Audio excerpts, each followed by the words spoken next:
Good evening and welcome to the April 8th, 2026 Parent and Community Advisory Council meeting. I do want to apologize in advance that I have had a slight delay in my schedule, so I am off screen, but welcome back from spring break. And we only have, maybe 2 months left for the school year. So, Okay, We're we're still in practice session. oh, we We, are? yes, we have to take it out of practice. I thought I Start said the start. meeting. Yep. Tell me when to start. Soon as we come out of practice, it still says practice on the screen. Okay, well, I can't see it, so somebody will have to tell me when to Okay. start. Miss Woodridge, can you find it? Take it out of practice? Are we live in front of the people? no. No, we're not. If we're in practice, we are not in front of people yet. So is a button up there that says Miss Woodridge start the meeting? I'm going to see if I can see it.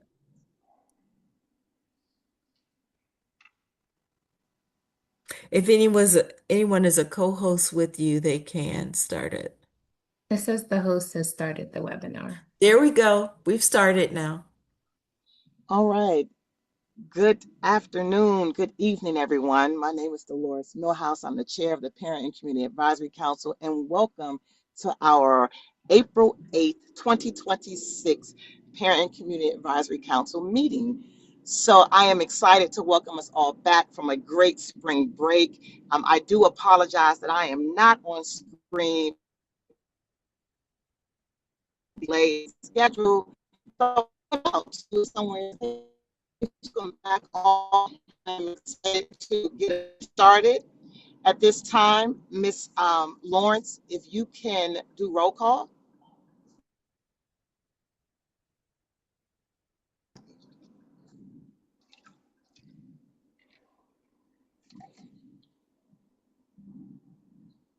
Miss Lawrence, Can you all hear me? hear you Yes. now. Okay, I'm working from two devices, so I apologize. One of my devices is not working, so if at any time you can no longer hear me, please just let me know, and I will try to figure it out. And give me 1 second um, for the roll call. Okay, Will Bronson, Present. Gracia Hereta, Gracia Hereta, Kamika Harris, Present. Christopher Smith, Christopher Smith, Kimbra Lawrence, just present for the recording. Teresa Smith, Present. Dolores Millhouse, I have you as present. Present. Yosaida, okay. Yosaida Rojas Hinton. Yosaida Rojas Hinton. Candace Perkins. Present. Dr. Sheila Jackson. Present. Mrs. Robin Walsh. Present. Trevon Suki. Trevon Suki. Carletta Lundy. Carletta Lundy. James Williams. Present. Okay. And Dr. Evelina Huggins. Dr. Evelina Huggins.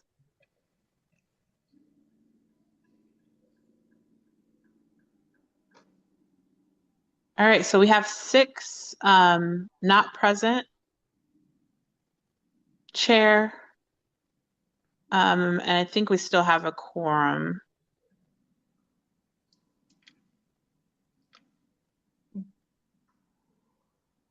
Sorry.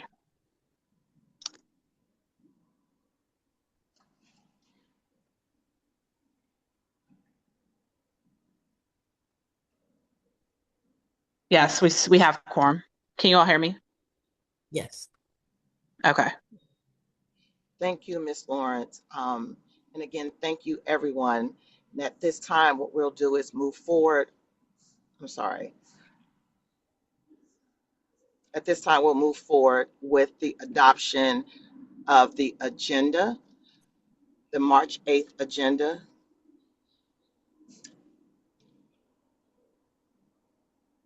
I make a motion to adopt the agenda. Second. Second. Thank you. Hearing no concerns, we'll move forward with the adoption of the agenda. Moving on to item number 4, the approval of the March 4th PCAC meeting minutes.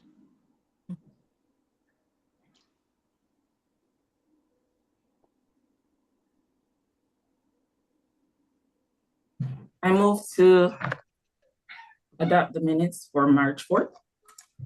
Thank you. Second. Thank you. Who was the second? I'm sorry, Ms. Lawrence, it's Candace Perkins. Okay, got it. Thank you. Thank you all.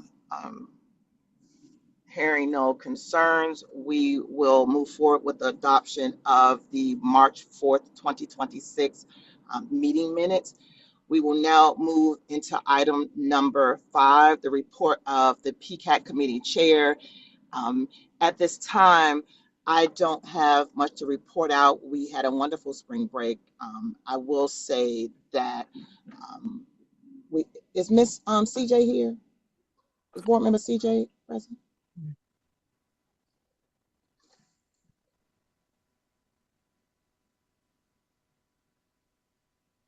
Hello? She's not here at No, the moment. she's not here.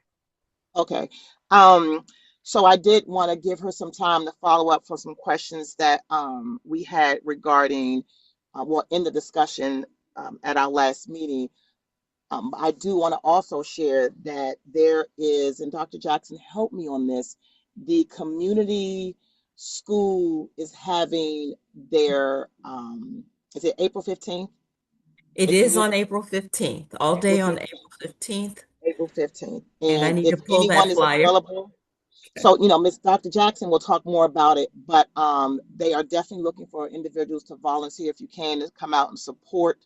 I was not able to attend last year, but I hear year after year, it's a great event with bringing together many of the school's community partners to highlight and showcase the work that's being done and what also is yet to be done through the partnership. And at this point in time, I know the application has opened up for the terms that are ending for PCAT. So we did get a couple of emails. So I'm hoping that the glitches that people were experiencing have been fixed. But other than that, Ms. Smith, did you have anything? Just letting you know, Sandra Jackson, Jackson Saunders is on. Good. I'll circle back to her. Vice Chair Smith. That's Did you have actually why anything? I had my hand raised because board member CJ came on and the item that I wanted to follow up on is related to her. So do you But want did you me have to? anything to report out on that I missed? No, you covered it all. Okay. And so thank you for that, Vice Chair Smith. And board member liaison Saunders Jackson. Hi, how are you? Welcome. I'm sorry I'm not on camera. I am en route from another appointment with my child. So I want to give you a few minutes of the time to maybe speak, bring us up to speed on anything that you need to share. And I know that we had also asked you about the budget advisory meetings that were being had and the role of the Parent Community Advisory Council. So I don't know if you had an opportunity to get any feedback on that, but welcome. Thank you very much. And I'm sorry, I'm just stepping out of the town hall at Surrattsville. So I'm headed back to my car and I can participate whenever you want me to chime in. I certainly can. Okay, well, the floor is yours now. Okay, great. All right, so first I want to start with good evening to everyone. It has been, I guess, about 35 days, 40 days now since I took. It has definitely been an interesting and invigorating experience. And so I've enjoyed so far getting to visit schools, participate in their activities, meet with the principals, primarily in District 9, of course. But we have had the opportunity to just find out from school staff and principals, educators who are working very hard in these buildings, what their concerns are, what's happening, what's working, and of course, where there is a need for more impetus. Obviously, at each of these meetings, there are some top 3 things that we hear all the time. One of them, of course, is about the budget. And so thankfully, a lot of the schools that I've been to thus far don't feel a great deal of the impact at this time based on next year's projections, as well as next year's staffing. Now, obviously, I have not had my meetings at some schools where there is a heavy burden, and of course, those have been named in this particular space. To that end, Ms. Millhouse referred to the Strategic Alignment Work Group. And that is a work group that was proposed by board member Felton Moss and approved, that has representatives from each of the districts. Our representative is Ms. Carmen Lewis. She has 2 students in District 9 currently attending the public schools here. They have had 2 meetings. And so from each meeting, I get a report and a PowerPoint presentation of what they will be discussing. They do record the sessions, to my understanding, at least they did the last one. And so the first meeting was mostly introduction, going over, the budget and just generally what the purpose is of the group. And then this last meeting, they delved deeply into the budget, where the cuts were being proposed, where the extra funding that we are scheduled to receive from the county executive, where that goes. I always ask from board member Felton Moss for a report from those meetings. His assistant Micah absolutely shared with me the status of those meetings. Now, the way it was set up, there's a timeline of 90 days. So by June 1, that particular work group is supposed to come back with recommendations to the Board of Education of the work that they have been able to do. That group is looking for obvious ways to recommend to the board of how programs that are presently scheduled to receive cuts, if there is any way that those particular programs don't have to undergo the benefit of that cut. The other thing that has been requested are the actual numbers. And I've heard from this group and, of course, many other parents who have written to me that there is a concern that there is an underreporting of individuals that are in the program. And so we are collecting the data that does exist so that we can really present and be transparent about the number of students either enrolled in those programs or have received their diploma. For instance, the IB program. That was one of the programs that was highlighted in the very first meeting back in February, if I'm not mistaken, about the number of graduates from the IB program over a period of time. So that's where we are right now. There have been no formal recommendations, and based on the way Dr. Moss presents his write-up to the board, it is anticipated that those recommendations won't come forward until after they finish their 90-day work. And so we're looking for that to happen on June the 1st. So that is where that strategic alignment work group stands. And I'm sure that from other district representatives, you may have heard more information, but there is indeed a parent representative on from each district on that strategic work group.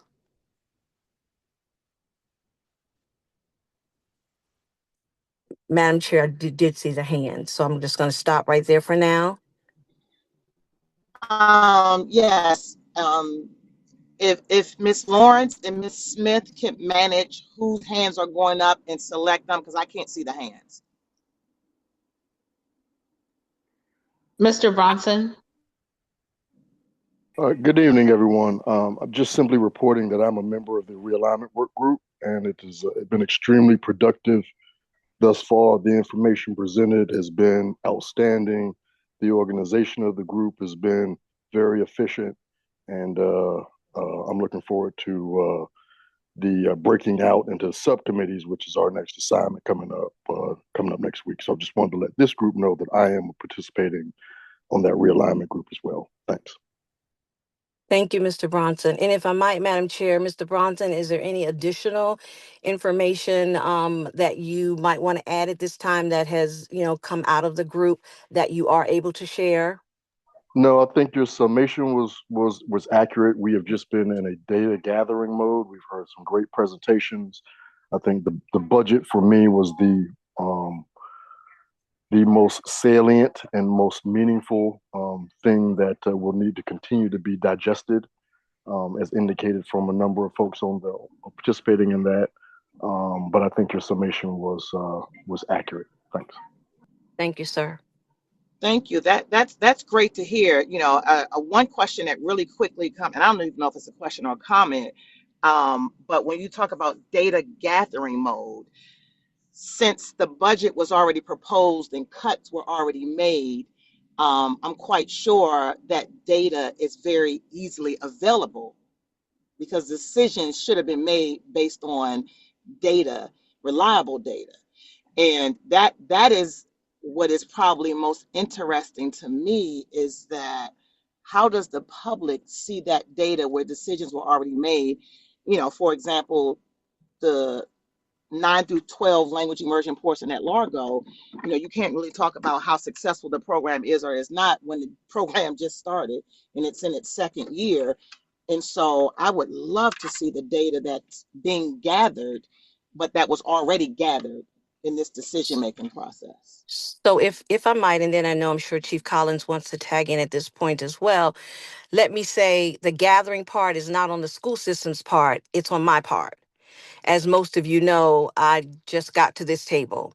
I know that there have been previous discussions about this particular topic that predates me.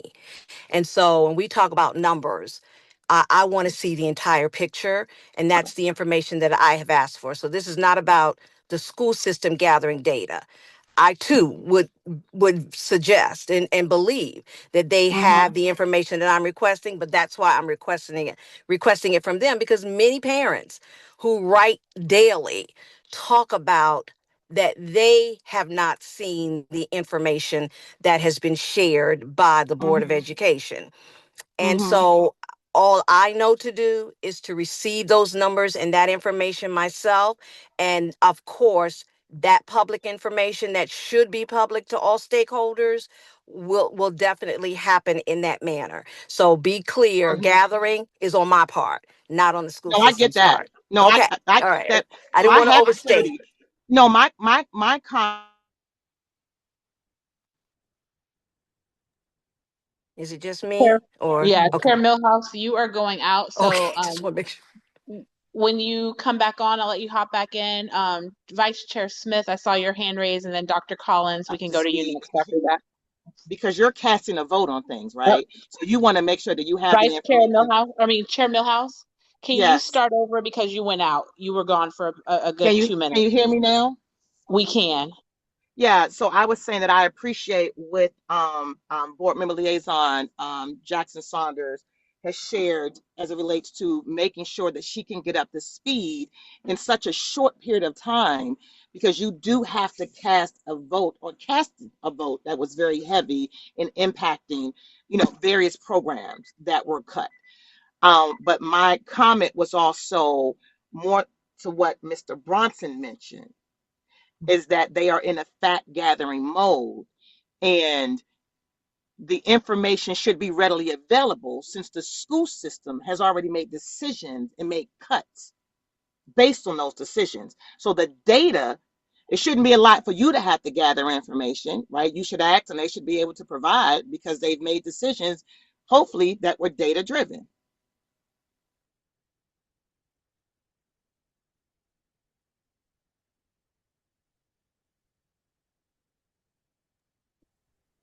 Vice Chair Millhouse? Yes, Excuse me, Vice Chair, were you finished? I'm done.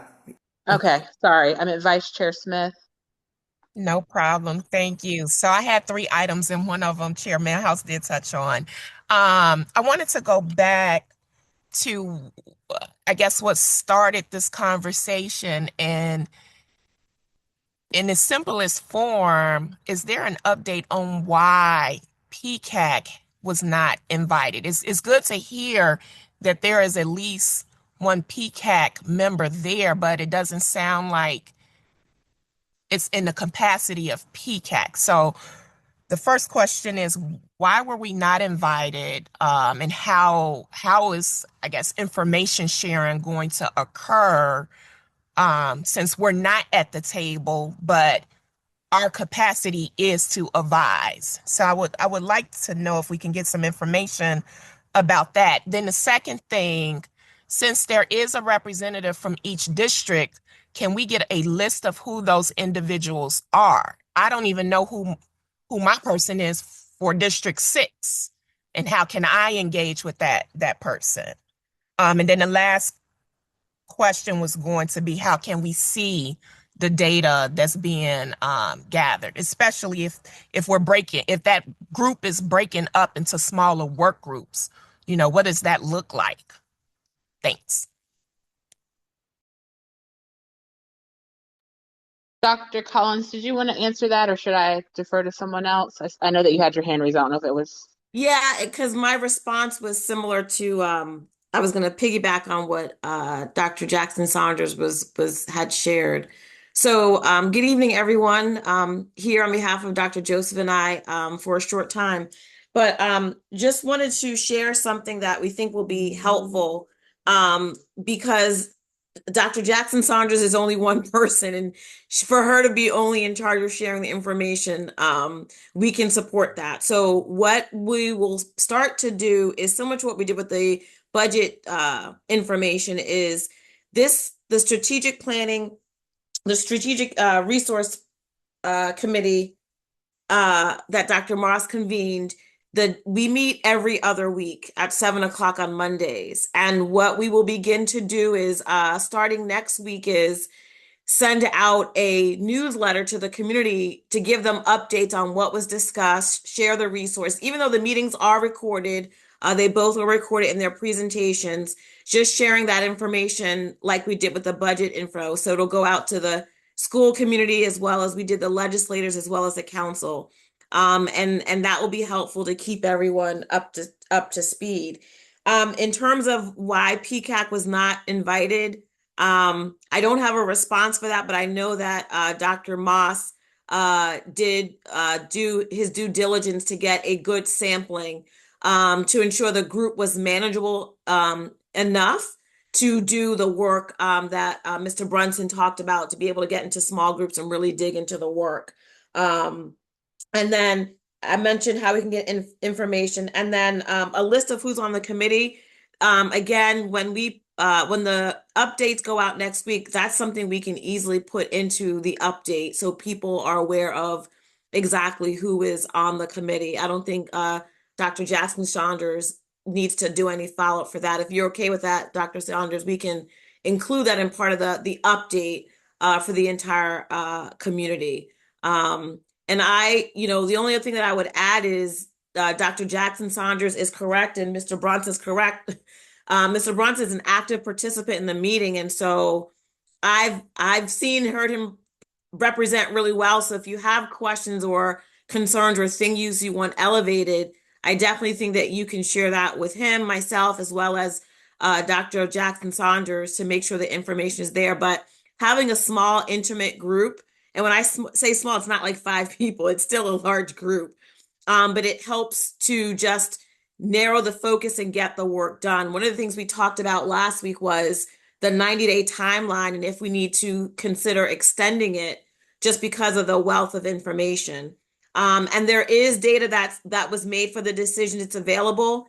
It's available in a format right now that may not be conducive to parents understanding it. So the data is available. It just needs to be made accessible. So just wanted to add those comments.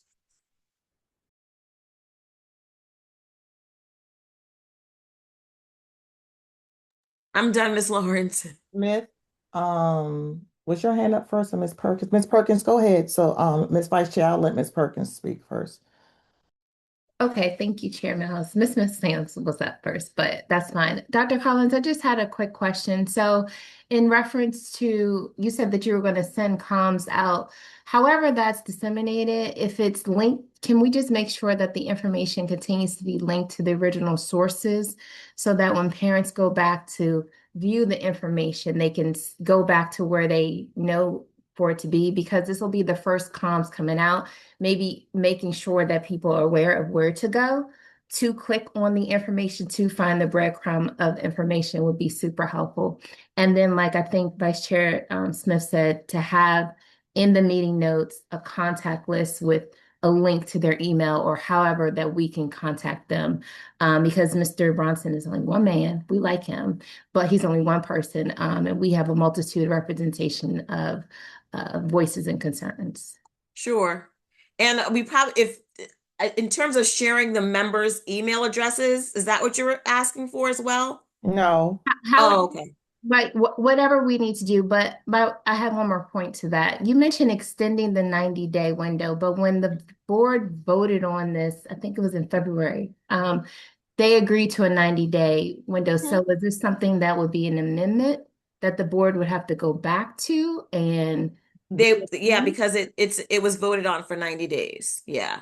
So I raised that in transparency, not to say that the decision was made, but based on the group's discussion and what information they want to look at and review, the 90 days may not yield enough time. So no decision was made, but that was discussed. And there would need to be a process if, in fact, there was a thought to extend it. That would have to go back to the board for discussion and agreement, but no decision was made to do that. So. Okay, we'll have one more question about this, Ms. Vice Chair Smith. It's just a follow-up, and it's not directed to Dr. Collins. It might be more so for board member CJ. While I can respect the need to keep a work group or whatever this is called, at a certain size, I get that. But I do have a concern as a member of PCAC. It just seems like this group was overlooked. Even if it was if there was consideration for just a representative of one person, I think would have been good. So I just share that feedback in hopes that it can get back to that work group, because we're in place for a reason.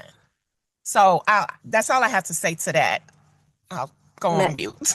Thank you, Vice Chair Smith. And I just want to add to that. I appreciate that. And I want everyone to know she is not angry. She is not mad. She is communicating. Okay. So there's a difference. No one is mad. No one's angry. She is sharing her perspective. Yes, board member liaison. Thank you, Madam Chair. And of course, to Member Smith, I want you to know that the concerns, this is not the first time you as a group have raised that issue. I know you raised it at the very first meeting when the superintendent joined us, after the group was assembled.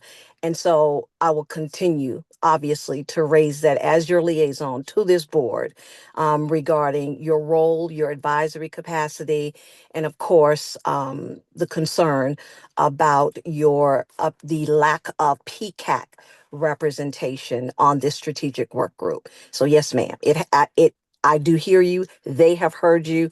The board is absolutely aware, but I will continue to raise that voice in meetings. Mhm. Thank you for raising that.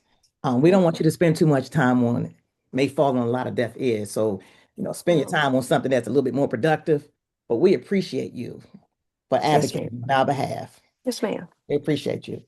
So what I would like us to do is move on to the next agenda item if we don't have anything else, because there is nothing else left in my report. Vice Chair Smith, nothing else, right?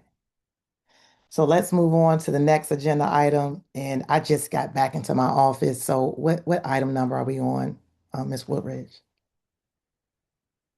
We're on Report the item, report. the report. Reports. So we'll move into the report of the superintendent designees. And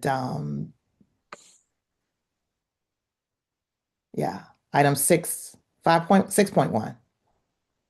6.1. And so the way it's set up,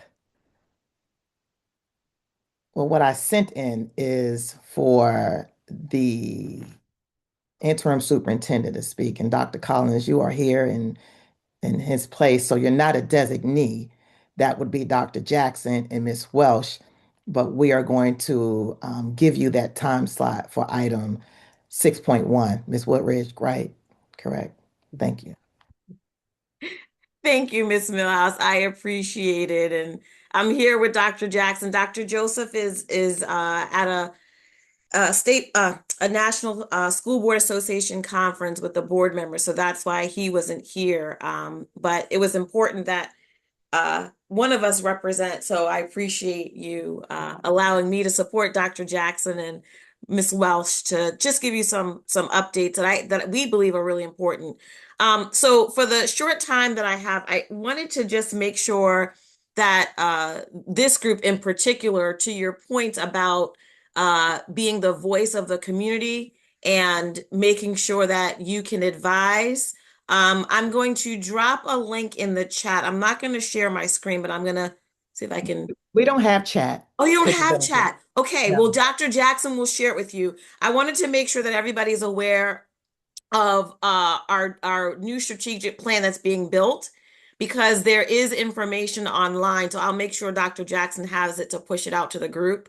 But for our strategic plan that's being built, there are a couple of important pieces that are happening right now that I wanted to make sure that everyone was aware of. So give me 1 second, because I want to navigating on my other computer to make sure that I can share the latest and greatest information. But it is in phases, and we are at the phase where it's really about getting input from the community about what they value.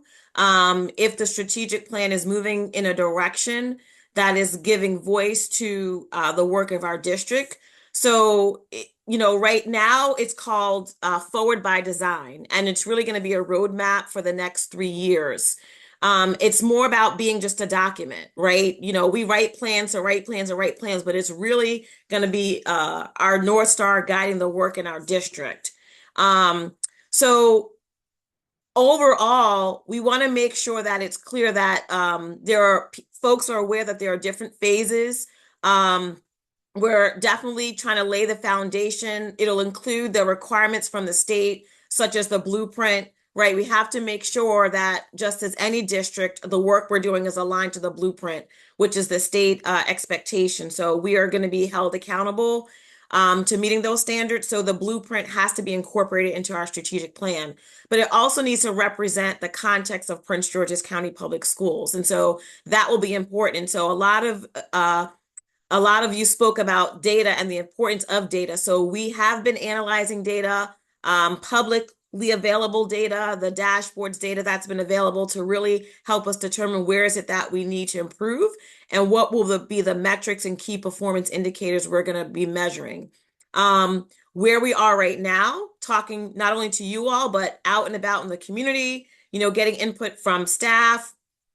Within the next 2 months, for about 60 days, they'll continue to be pushed out to the community to provide input. And that's why having this information accessible on our website right now is really important because the community can actually go see all the phases, where we are now, and where and why we really need their input. Eventually, the plan will be brought to the full board to see. The board has been engaged throughout this process to ensure we're aligned with their mission and vision, but we want to have this done by the end of June. And so community voice is really important. The culture and climate survey, for example, that was pushed out to the community is one example of a data point that is informing this. What we are hearing so far from our community that's really important is student success, elevating specific academic outcomes and ensuring rigorous coursework for all students is important. Another key aspect that we've heard from our community is well-being, supporting mental health and the social emotional needs of our students and also our staff. Another key area we're hearing a lot of is safe schools, right? Maintaining safe, clean, welcoming learning environments for our students, for our staff, and for the parents that join. And then also another area that we've heard a lot of feedback around is recruiting and retaining high quality teachers, but also high quality leaders as well. So we view our community as the experts as well.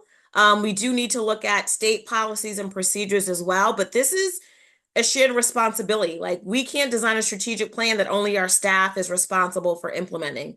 We need to make sure that our community feels and sees their voice is embedded and that our community is holding us accountable to meeting the outcomes that are expected. So shaping this vision is really important so that everybody feels that they're own it. And, you know, I want to close with, we're not just asking for feedback, but also partnership. You know, community outreach and engagement is just going to be an ongoing thing that we've got to continue to get better at as our communities continue to change. And we have to also make sure we're figuring out how to engage communities that may not feel they're being engaged or giving feedback. And we're doing engagement that makes sense for the broader community. So I'll definitely follow up with Dr. Jackson to make sure she can share the direct link to the website with all of you so you can push it out. But if you have any questions about the strategic plan, you know, follow up and input, definitely Dr. Jackson can connect with the lead team who's planning that. But again, I can't stress enough, the partnership and the community voice is going to be really important. Thank you, Dr. Collins. I just want to state one thing, and I know I say it often, and I want to, for clarity, make sure that the Parent and Community Advisory Council, we are an advisory group. And when I hear the word push it out, share it with your network, this, that, and the other, we are looked at more so as an extension to brand and market something than to advise. And I'm not sure if you noticed in the dialogue that as you were speaking about it, an opportunity to utilize the group is to have feedback about the strategic plan, to meet. I mean, we could have set up this forum to have that discussion as well. But I also want to make sure that I add that when we talk about engagement, that really is the cornerstone of any organization, right? And one of the things, as we are out and about doing our perspective things, when parents are advocating, right, right, wrong, or indifferent, for, against, when the school system chooses to engage in label and frame those individuals as the loud and privileged, it sets a tone that there is no desire to partner. There is no desire for real engagement unless it aligns, right, with what aligns with the agenda set by the individual setting the agenda. And so I'm hoping that what you're hearing from me is an opportunity to do more with the school system, just talking about family and community engagement, but really living up to it. Because we will continue to hold you all accountable and we will speak out. And so, whatever people want to label an individual who speaks forth the truth and ask and demands accountability and transparency, call us what you want. but you cannot in the same breath talk about engagement and talk about partnership if when people are speaking out, asking questions, then those who don't align with the agenda get labeled as the loud and privileged. And what I can tell you, we're just going to talk about me. Privilege to be an American and what we have access to, absolutely in comparison to. But I do know under the public education system, it doesn't matter how much money I have or what anybody has access to. We all have a right to a free and fair education. And that's what we're always going to fight for and push for. So when we talk about the strategic plan and engagement, I said it before, Dr. Jackson's department is dwindling in resources. Mrs. Welsh department is dwindling in resources. So the policy side and the engagement side.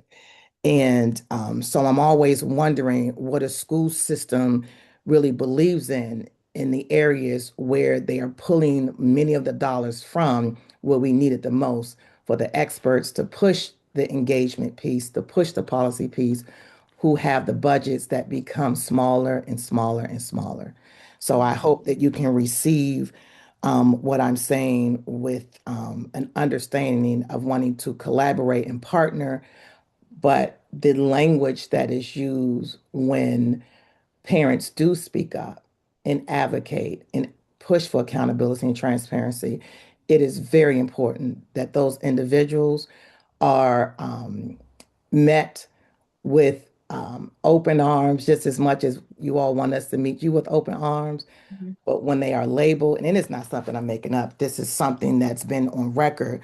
And I'm working with a lot of parents, is come as co-creators and be willing and open to understand what's happening.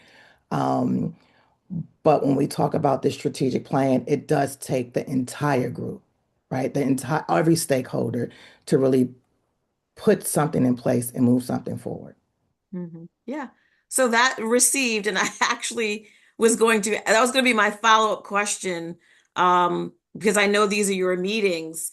If there is an opportunity for the strategic planning team to come to one of these meetings to do like a feedback session, that was going to be my next question. Is that something that the group would be open to? 'Cause I know these are your agenda, so I didn't want to plan that for tonight without, getting the sharing this request with you all. But I think that, to your point, because this group is an advisory group, that would be helpful if we would be able to do that. We would be Absolutely. prepared. Is there a Absolutely. meeting next month?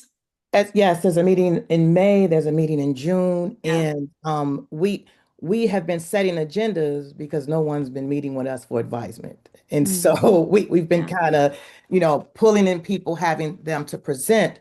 And so as we've been saying, even prior to you coming, this is the space to meet with all of the intelligent, the creative minds to really get access to the advisement and putting the information out there, getting the input. We're here.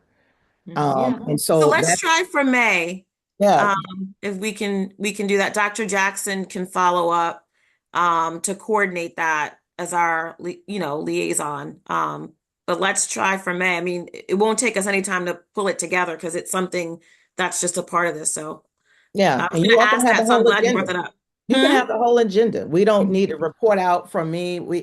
It is set for us to advise, and that's the only thing that we've been advocating for 4 years. Okay. Well, I think it's important for you to report out, and I appreciate hearing the updates from you. I don't have anything to report out on. And also Board Jackson Saunders. So thank you.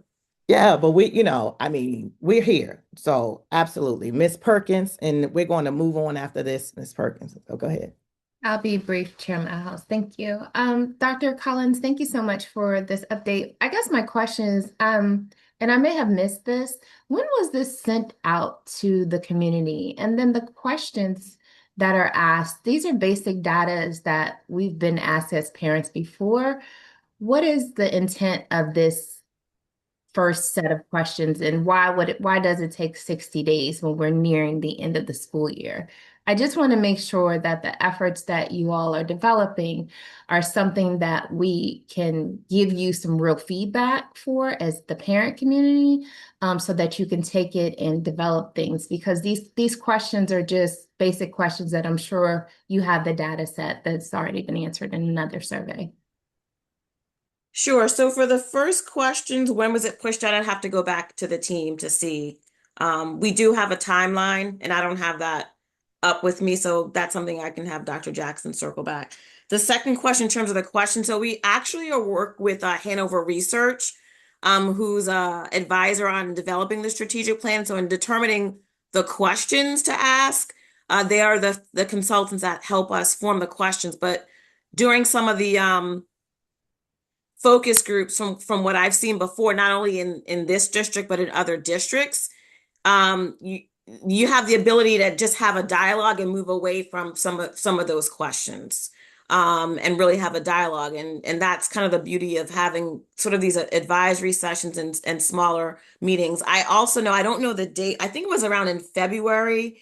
There was information pushed out inviting parents to be part of some small focused virtual work groups. And I know there was, I think, a limited number of folks that could apply, but I know that was pushed out as well. So in terms of the questions, again, working with Hanover Research and using their best thinking, they do national work on strategic planning. They help, design those questions, but never wedded to those questions. It's, when you dialogue with folks and you just kind of have a facilitated discussion. Some of the data also, I can tell you, we find we don't have the answers or the specific to those questions, and so it allows us to follow up and ask more concrete questions as well. But I'll definitely circle back on your question around when was it pushed out. Okay, then one more. I'm sorry, Chairman Hall. So also, like, we're talking about transportation, how they developed a tracker of their progress to their goal. It would be nice to have a tracker to just point parents in the right direction. It's just like there's information, but there's no tangible information for people to grab and understand and communicate and digest. It's just, to me, it feels like it's some great work, but it just looks like stuff.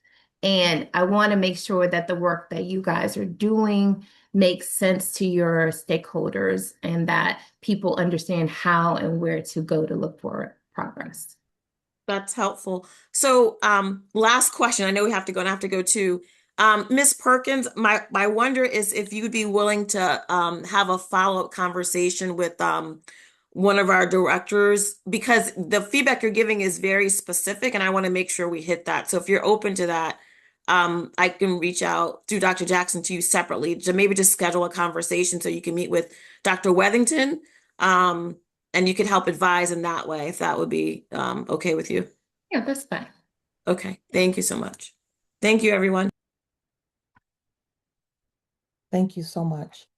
And seeing no other hands, thank you so much, Dr. Collins. We will move into Dr. Jackson. I think you're up for a presentation. You're mute. I see you saying something that you're going to turn off mute. You're ready to Yes, go. thank you. As I'm trying to pull up and share the real presentation, there's one in Diligent. And as we got ready to start the meeting, I was like, whoops, I sent the wrong one. So I want to open the one I have, and I will go through it very quickly because you will get the updated version, and I hope this opens for you. Can you see my screen? Are we good? Yes. Yes, Great. I can see it. So I will go very quickly. I just had some updates. A lot of what you see is what I've been over before. I always refer to our big rocks because all of our work in our department is aligned to make sure that whatever we do, we want to make sure that we are helping the system move forward in meeting those big rocks. So it's a little bit about what we do and who we are, but this is what's happening now. I wanted to share with you all. Actually, tomorrow morning, and I don't know why I didn't put it here. I'm sorry. Uh, Tomorrow morning, let me start with that one.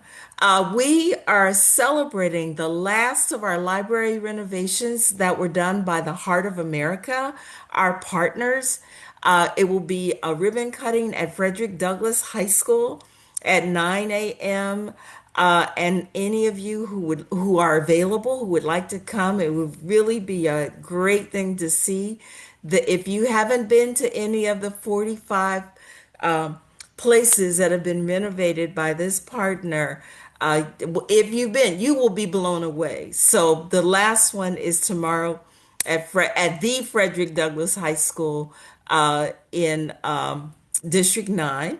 And so I invite you to go, and I can email you the address after our meeting. The other things that we have coming up that are big system things, I'll go through first. Our Teacher of the Year process is nearing its end, and the three finalists will be announced soon, and then the final person will be announced on April 16th, and we will share that information with you as well.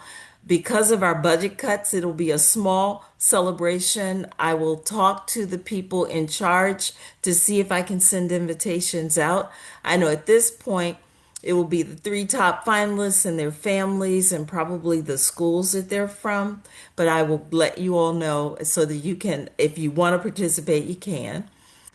We will have a parent leadership data update again because many of our schools did not participate fully this year. Ms. Shannon and I have been kind of tracking them down to say we want every school to have some type of parent leadership organization, and our superintendent leadership does not care what it's called. It can be a PTA, a PTO, a PTSA. It can be a parent club. It can be whatever that school community and the parents in that community want to have. But it has to be an organization that allows parents to give input into the school's planning and the way programs are delivered.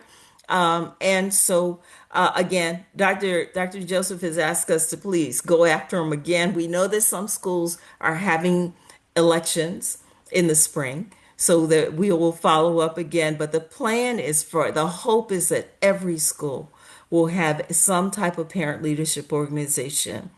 And then we will have our parent leadership fourth quarterly conversation at the beginning of June. So we'll do that before the school year ends. So if I could go backward now, Family Institute sessions, we have 4 left for this year. April 14th will be about understanding how your child's IEP supports their learning.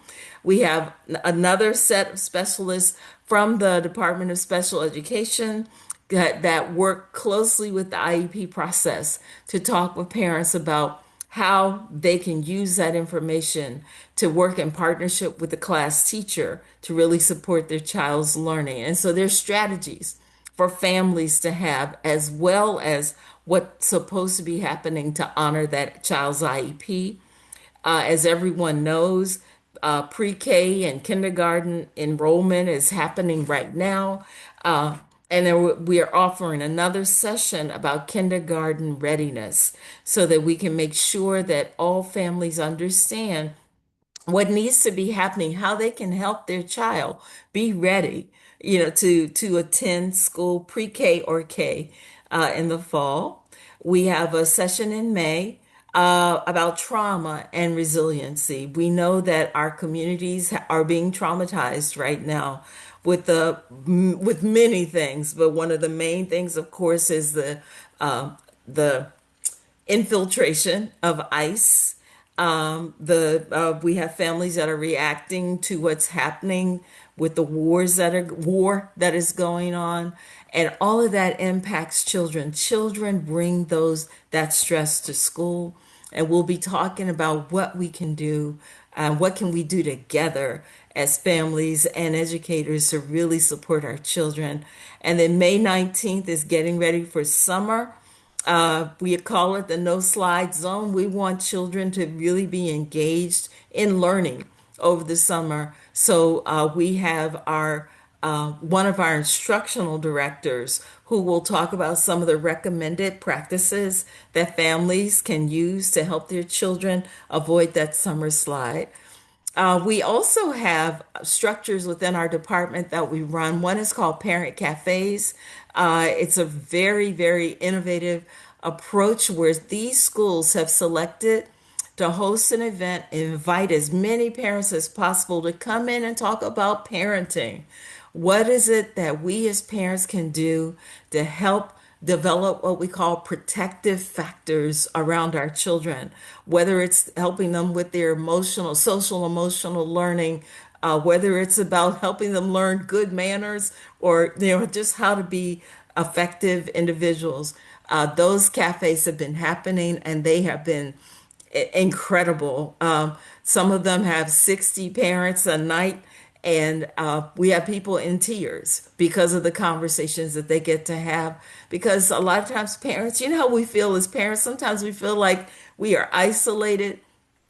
We've decided to do these as opportunities for parents to just come together. Children are in another place and the parents are there. They have dinner first. Then they begin to have conversations about how can we become better parents. Another one is what we call Dadversity. This is focusing on father or male role model engagement. And that is led by Mr. Ortiz on my staff, but it's also led by a lot of the male parent engagement assistants. And these are schools that have selected to have these 5-week programs with the same group of fathers come together 5 weeks in a row. And they talk about the importance of father engagement in their child's educations. So these are the sessions, and I can share with you. I think the dates are here, the times are here, and if anyone is interested in attending, please let me know, and I will let Mr. Ortiz know. If anyone's interested in Parent Cafe, I'll let Winsome Falby know. And so, again, I just wanted to give you some updates, and then everything else is in the slideshow that you will get, replacing what's in the in Diligent right now. Thanks to Ms. Perkins for opening it up tonight and said, hey, you got some typos. And I looked, I said, that's not the one. Thank you, Ms. Perkins. Thank I you. appreciate you. So thank you all. And if you have any questions for me about any of the things that we're doing, I do want to share with you all a big thing that's happening because of the budget cuts and trying to figure out how do we keep some things. Because if you were with me about in 2009, we were up to about 75 parent engagement assistants, and the budget bottom fell out, and all of those positions were cut. And so to avoid that happening, because Dr. Joseph had made a commitment that he doesn't want to cut service people, people who I call them the boots on the ground. The grant of community schools has been opened up. So any parent engagement assistant who is assigned to a school that is a community school will have their salary picked up by community schools. So their job description stays the same, but what they will do is learn even more about community schools so they can help the community school coordinators in those buildings make sure that they're fully implementing the pillars of community schools. So I'm very excited about that because that would have been close to 70 people that might have lost their jobs this year. And we were able to keep them here because of opening up that grant. We got permission from the state. Not only will PEAs be covered that are in community schools, also pupil personnel workers who are assigned to community schools' salaries will be picked up under the community schools grant. So that doesn't change their job description, but it expands their work, expands their opportunity to collaborate with other people doing similar work. Thank you, And I Dr. see, Jackson. and I Yeah, see you a have hand, Ms. Harris. Ms. Harris's hand is up. Yes. Ms. Hi, Harris. Dr. Jackson. Thank you Hello. very much for that. Thank you very much for that presentation. I was just noting that the annual Autism Summit that is coming up, I noticed you didn't have it on there. Is it still happening You know, on the because it's 18th? not something that I manage, I will make Okay. sure that I pull those things because there are some other things happening. You're right, the Autism Summit is happening. There's a Latino Summit that's getting ready to happen. I'll make sure I provide all of those I'll attach it into this PowerPoint because you're right. Yes, it's still happening. Okay. Thank you. Seeing no other hands, thank you, Dr. Jackson, for your very thorough presentation. We will now move into, and keep me correct, Ms. Woodridge, item 7, the presentation from Ms. Welsh. Good evening, everyone. I'll be brief also. Actually, probably briefer than Dr. Jackson. I wanted to just share where we are of the Policy and Governance Committee, where that committee is in terms of policies that are coming up. We have a Policy and Governance Committee on April the 14th, and the policies that will be discussed at that meeting are going to be policy 0116. And I did send that in so that you could see it posted on the on the website, but I mean on the screen, but I don't see it yet. But anyway, the policy 0116 is wellness, nutrition, and physical activity. And this is a policy that we worked on probably over a year ago with the committee. And there it is. Thank you. And the at the time when we had discussed this policy, we actually expanded it, it became much broader, and we talked about many different areas in terms of wellness, nutrition, and physical activity for students. The question came up by the committee members, is it possible to provide a recess period for middle school students, because they really do need to have the opportunity to get up and move around during the day. Plus, there's a lot of research out there that shows that physical activity does help with brain functioning.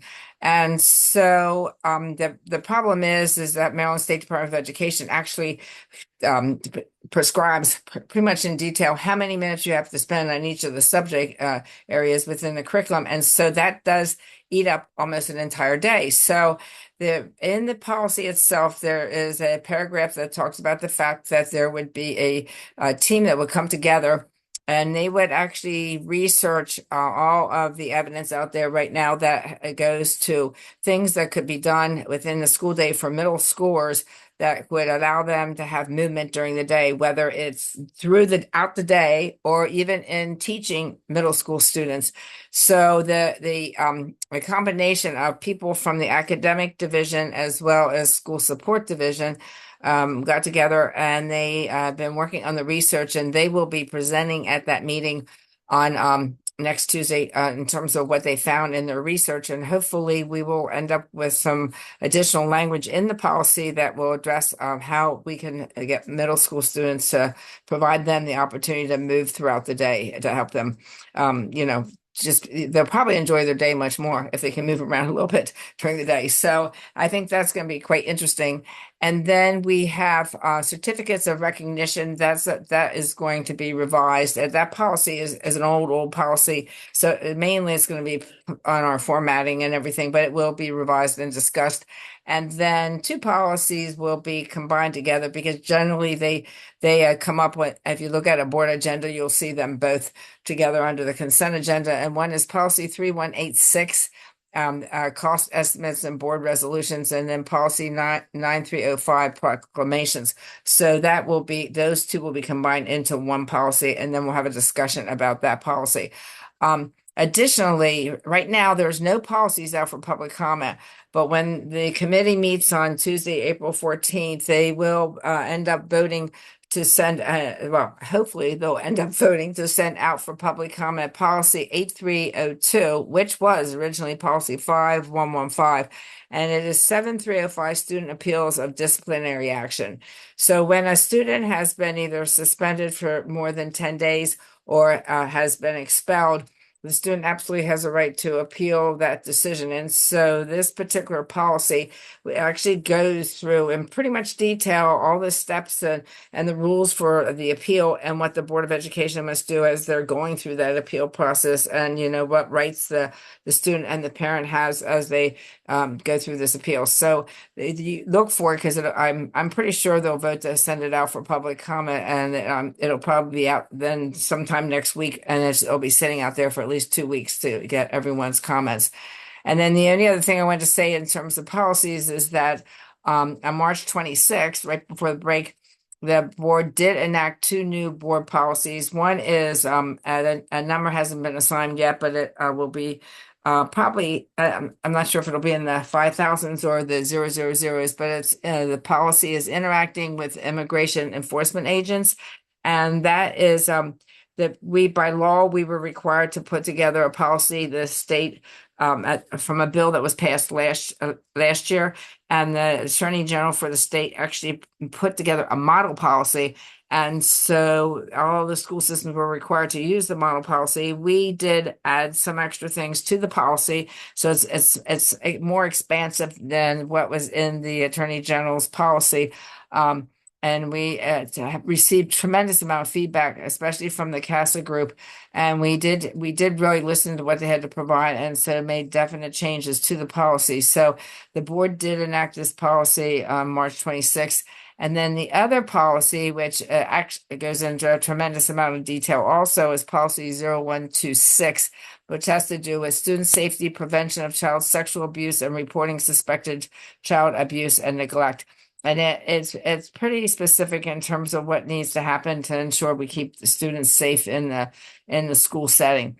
So that's where we are right now with policies. And then the only other thing I wanted to say for the legislative update is Sine Die is on April 13th is coming Monday, which means that the legislative session will close and end for this year. So right now both the House and the Senate are voting like crazy on bills. So they're coming up they have long lists that they're voting each of the different committees. So it will be by the 13th, we'll pretty much know all the bills that have come through that were voted through to actually go to the governor. And then the governor starts going through the bills, and he either passes them or vetoes them. Or he might not sign them at all, and then it does get passed, and that'll happen near the end of April and the beginning of May. And then we'll know for sure every bill that we'll be accountable for. And just so you know what we do internally, once we know exactly what has been passed and signed off by the governor, then I put together this big spreadsheet that has each bill and a description of all the compliance requirements for that particular bill, and it goes out to each of the chiefs, and I do identify which departments or divisions are responsible for ensuring that they do implement the new requirements in each of the bills. And I try to get that out to them by May, mainly because most of the bills say that they begin enacting July 1, which is crazy because that's a very quick turnaround in terms of some of the things that they're requiring in the bills. But we keep moving forward. So that's about where we are in terms of the legislative session. Thank Any you. questions? Thank you, Ms. Welch. Okay.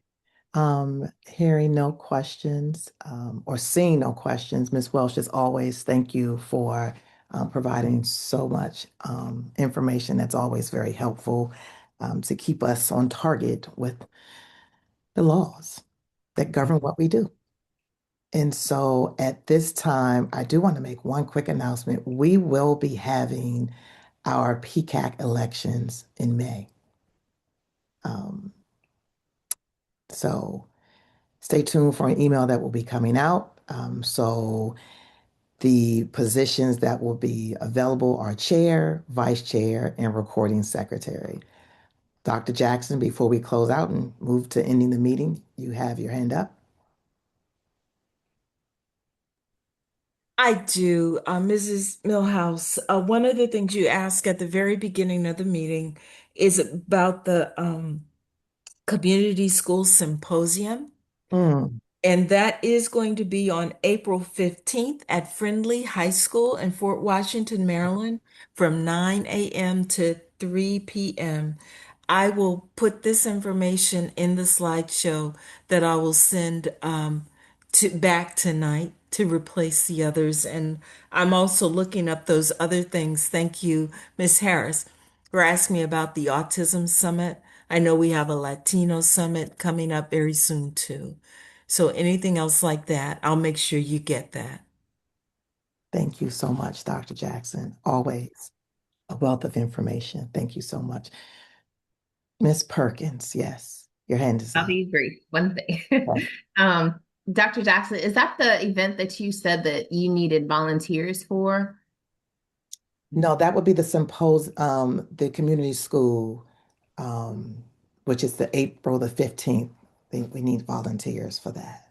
Okay. Could you share whatever that link is? And I'm assuming PGCPS cleared parents or whatever the requirements are to volunteer. I will definitely find all of that and put that with it because you're absolutely correct.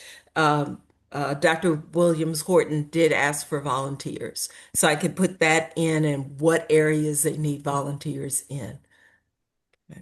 And that probably should just be a direct just for that, since it's Yes. coming up so quick that. Yeah. Yeah. I Okay. know that there's a flyer, and I'm going to see if I can download that into the PowerPoint as well so that it'll have all the contact information for it. I Okay. just want to get clarity for the minute. So the 4:15 event is not the community school symposium? It is. It is. Yes, Yes, it that is. is the So the community school 4:15 symposium. Okay, and then this event that needs volunteers is the The same. It needs oh, it is the same. Yeah, they ask for volunteers. Okay. Yeah. Okay. Yeah. Thank you. Yes. Okay. So, seeing no other hands, no other questions, we will move forward with adjournment at 8:11. Can I get a motion to adjourn the meeting? I move Anyone? that we adjourn the April 8th, 2016 meeting of PCAT.